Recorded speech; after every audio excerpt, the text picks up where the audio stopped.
Hello, everybody. My name is Bianco. I am an astrophysicist and a data scientist, and I bring this perspective to the panel. So for the next few minutes, I want to emphasize some of the things that my colleagues have already mentioned about the data, particularly the status of the data that exists, and what the data that we should collect to really understand UAP may be. We've already heard in a few cases by a few people that NASA's role is to explore the universe through the scientific method. The application of the scientific method to discovery requires that the data meet some standards that allow the data-driven approach. And there are many standards that have been established in the scientific community over the years. I can mention one, for example. It's called the FAIR standard, where FAIR stands for findability, accessibility, interoperability, and reusability. The current status of the data about UAPs does not meet these standards. The data collection is inconsistent, it's inhomogeneous, it's uncalibrated, the data are poorly documented and largely incomplete. They're also not systematically retrievable, which poses a problem in automation of the analysis. So UAP could benefit from data science and machine learning methods, from artificial intelligence that is developing at a rapid pace. But machine learning and AI cannot be applied until the data meet these standards. Even to study a single event currently requires a significant lift in retrieving the data and the metadata that may or may not be available. And this lift is at the moment entirely person power, which means that it cannot be automated to apply machine learning methods. Organized repositories need to exist to enable the automation of retrieval of the data and the metadata, and this is a necessary premise to enable the systematic scientific approach to the study of UAPs. Anomaly detection is a well-developed, although notoriously hard discipline, and which has seen tremendous advances recently with data science and machine learning.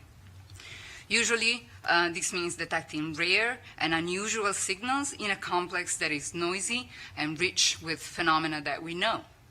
So there are two general approaches to anomaly detection in the scientific community. One is the following. If we know the signal that we expect, we can model it, and we can simulate it and maybe inject it in our data. So we can develop methods that are specific to finding those exact signals or signals that are similar to those.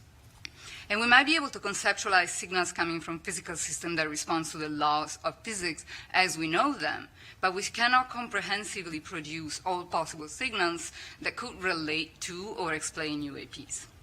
So the alternative approach in detecting anomalies requires a thorough and deep understanding of what is normal and usual to tease out what is unusual and unlike the rest. These methods typically fall in the realm of what we call unsupervised machine learning. What is usual, maybe the balloons, the aircrafts, and a wealth of natural phenomena that we have heard of. And what is unusual, what is an anomaly, means anything in that is not consistent with the way in which those things look in our data. Once the anomalous signal is detected, it can be studied in more depth, either through the discovery data itself, but that may not be sufficient. So then we may need to collect additional data to study these anomalies. And this is something that in astrophysics we typically refer to as follow-up data. This can be very hard, especially if the phenomena that are anomalous are also ephemeral in time. So you have to promptly respond to the detection and set up follow-up observations. It's an extremely hard game, but it's something that is seeing a large development in astrophysics in recent years with the study of anomalous detections in the universe. This approach relies entirely on a comprehensive and systematic organization of the data, which is paramount, and on a deep understanding of all the data that is actually usual and known. The data that we might want to collect ideally will be collected in a multi-sensor and multi-platform and multi-site manner. Eyewitnesses reports, I want to elevate what Dr. Drake said, cannot ascertain the nature of UAPs. However, they should be considered because they may contain important information, for example, persistent sighting locations or seasonality. But they only really work if joined with quantitative data collected by sensors, as well as biophysical and psychophysical assessments of the witness and the impact that the experience has on them to really reveal the nature of UAPs. You've heard it from my colleagues a number of times. The data needs to be collected by sensors that need to be calibrated or calibratable. So we need to collect not only the data, images, sounds, spectral characterization of what we see, but metadata. The sensor type, the brand of the sensor, the noise characteristics, time of the acquisition, instrument sensitivity, as well as information about the circumstances of the data collection, for example, temperature, or the location, or the conditions in which the sensor is at the time of collecting the data. The data should be collected simultaneously by different platforms, ideally in different locations in a multi-sensor system.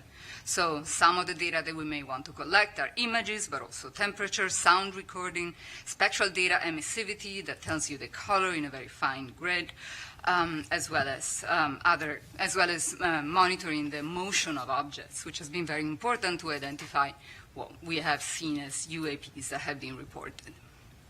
Much of this certainly can be achieved with professional-grade infrastructure, and both new and existing infrastructure to do that, such as astrophysical and geographical observatories, both on the ground and satellites. Some modern observatories in particular are designed for the detection of time anomalies specifically, as well as for the detection of objects that move rapidly in space, near-Earth objects, asteroids, meteors, etc. So those could be leveraged for the study of UAPs.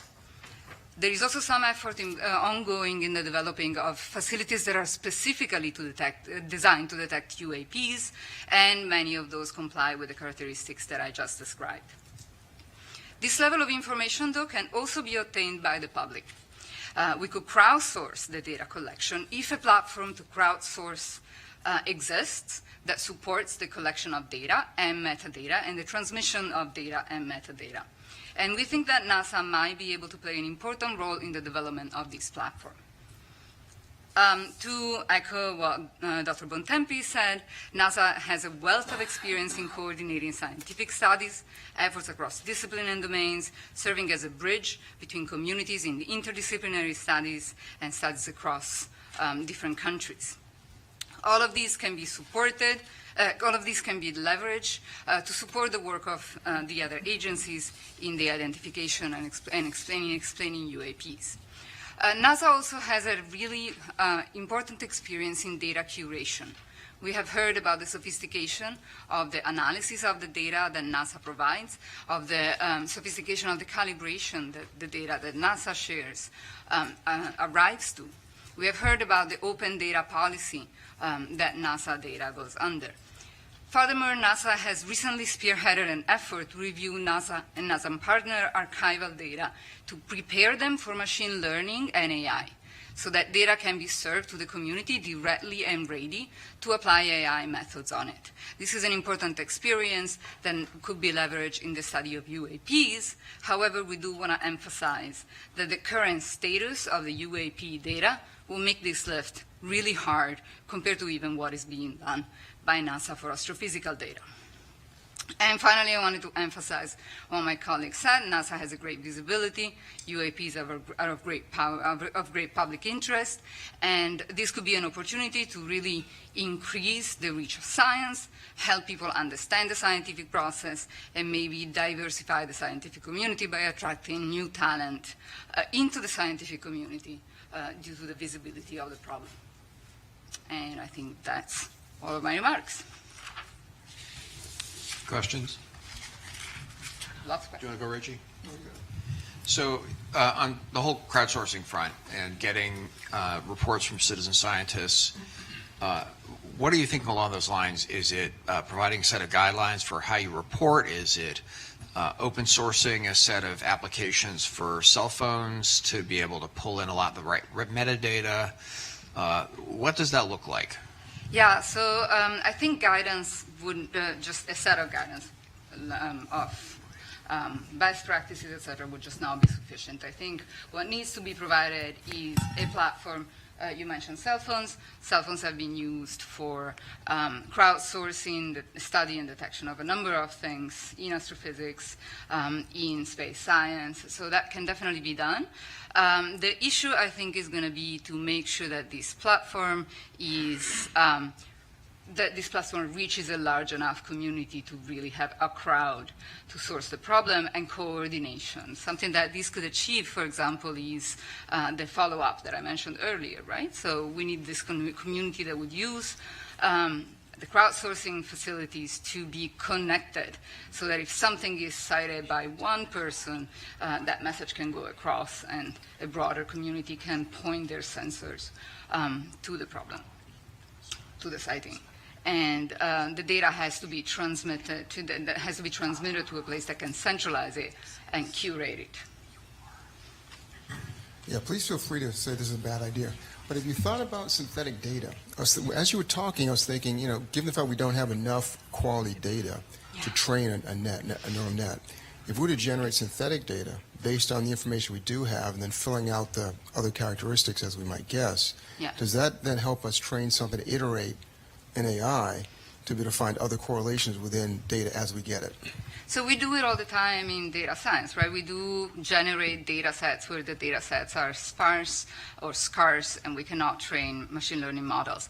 It's a risky business because in the data that we generate, we embed the bias that we have. So we embed our thinking about the data, the way in which we think the data looks and the way in which we think the anomalies look. So particularly in anomaly detection, it is a very difficult thing to do to try to make sure that you don't bias your models to what you know.